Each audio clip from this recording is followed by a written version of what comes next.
Alright guys, so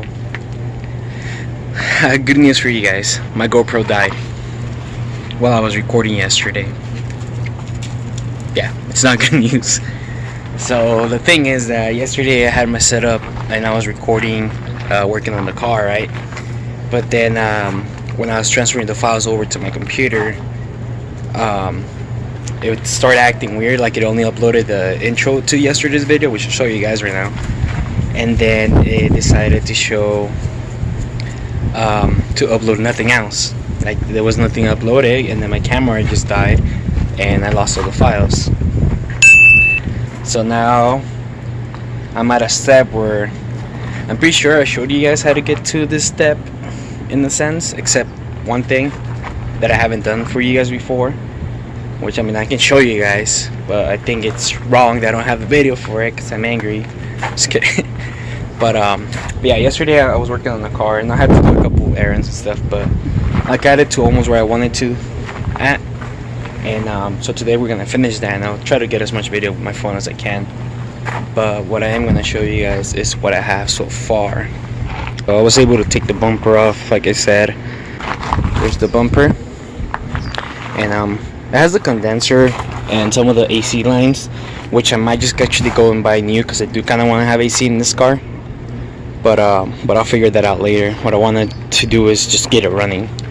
And as you can see, the head is off, and the only reason the head is off the motor is because the person I bought it for, he said he had replaced the gasket, which I do believe him. I mean, this shit looks brand new.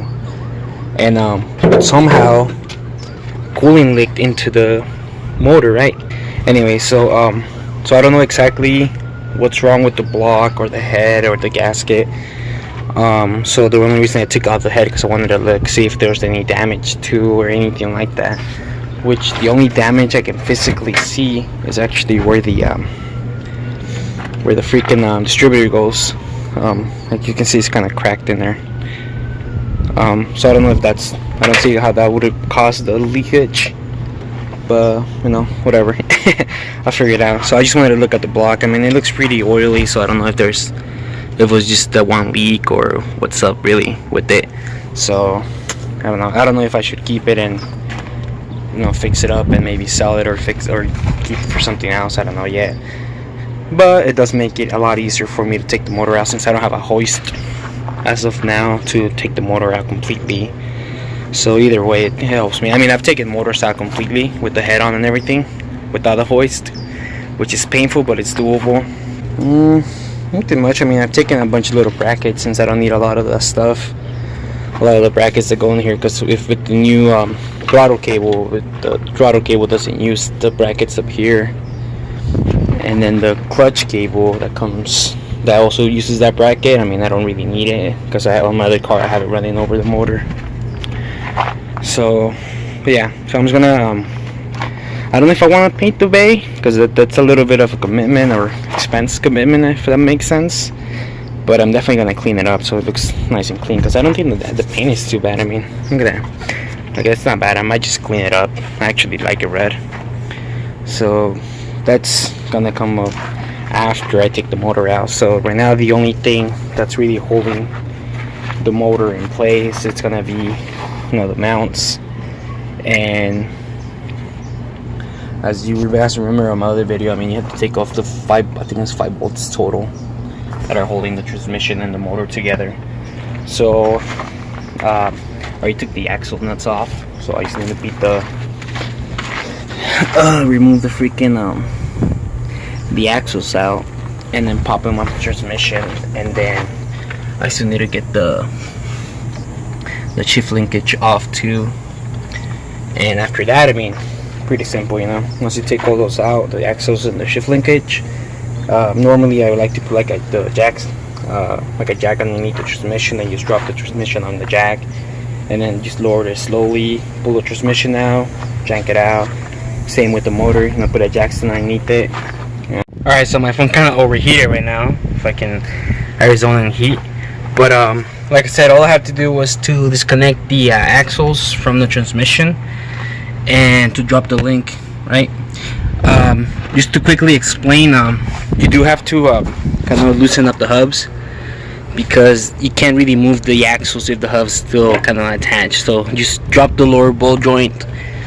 You should be able to pop the hub out of the side, which gives you all the space to remove the axle, and that goes for both sides. The reason that I disconnected the top and that joint is because that tie rod end needs to be replaced anyways, and then that one I might just replace it as well. It looks pretty damaged.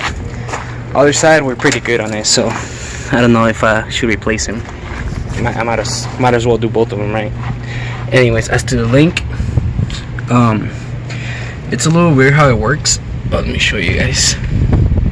So the way it is, if you guys see the little hole, this kind of, it's like a tensioner, kind of goes in there and it creates pressure, so it kind of like tightens itself up, and then this little weird looking thingy kind of goes over it. So kind of it goes over it just to kind of keep it from sliding out in or out. That's pretty much all it is. So you need to pop that out of the way first, and then that thing you have to kind of hammer it out. Maybe find a bolt that's about the same size.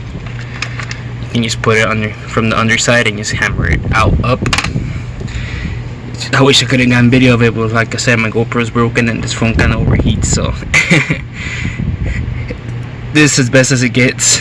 Now that those connections are gone, the next thing is gonna be to start dropping the actually to finish bolting all these bolts. Then I think that's the last one actually, that bolt, and then I'll start dropping all the mounts, which I'll start with the front, then the rear, and then we'll go with this one, and this should drop it down, and I can catch it with the jack and whatnot. So let me I won't be able to get it on video probably, but let me go ahead and finish doing that side, and then we'll figure it out right now. Boys, so now look at this. I kind of had a little accident. I had the motor, I was trying to lay it down, and when I do, this fucking thing broke. I have to have the shit weld. But then when I had it on this mount, I had it laying on my jack, on that jack, and I was trying to like set it down, and as soon as I bolted this, it was kind of like getting locked, so I kind of wiggled it, and it just fucking fell over, and it dropped all the oil. I'm so mad, but it's cool, I guess. I got the motor out, transmission. This transmission is actually, I mean, you guys give me your opinion.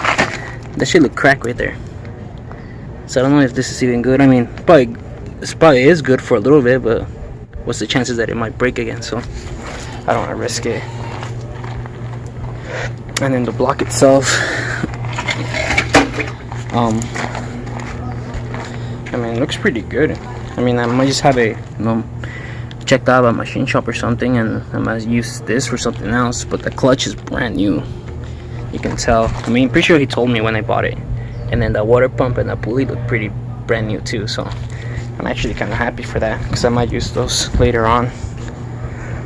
Problem is, now I do have new mounts that I'm gonna put in, but I'm thinking, if I switch this, it's fine, but I might just actually drop it, because the rack and pinion looks pretty beat up. I don't know if you guys can see it in there. Looks pretty beat up, so I might have to I might just pull the whole thing out and work on it and make it look brand new, and then put it back in. And anything else, I mean, I'm just gonna give it a nice little clean up. What else? And I think that's about it. I mean, everything else is just cleaning up and prepping, and just make sure I got all the wiring, because if I'm gonna go multi-point on this, from last time that we did that, we had to add a couple extra cables through here, so, or I think the bottom one, whatever, same thing. So I need to figure those wiring stuff first before I do anything else. So what I'm gonna do next is just clean it up, and I'm gonna probably do a wire tuck, if anything, really. And then once the wiring and everything's set up, then I'll drop the motor in. And I'm just gonna drop my transmission and my motor, because I don't really want to use the transmission and the motor over there. And now it's looking a lot better now, so kind of clean a lot of the grease they had all over the place, or at least most of it. And I'm just gonna inspect and see what it needs to be done. And but yeah, I think I might actually just start. I don't know how long until I get my GoPro back, so if I do any recordings of me on my phone like this, so I'll try to get as much of it on video as possible. But I think I am gonna start doing the whole swap stuff, but so which means I need to work on this harness, because I need to rewire some stuff, and I need to rewire the freaking injector harness, whatever that goes over the motor. I don't know if I showed you guys last time that this fender's so beat up, so I'm also gonna remove this fender, and I don't know yet exactly if I'm gonna just get a new one from online, or either there's the junkyard. There's a couple cars that have some, so I'm gonna go check them out. And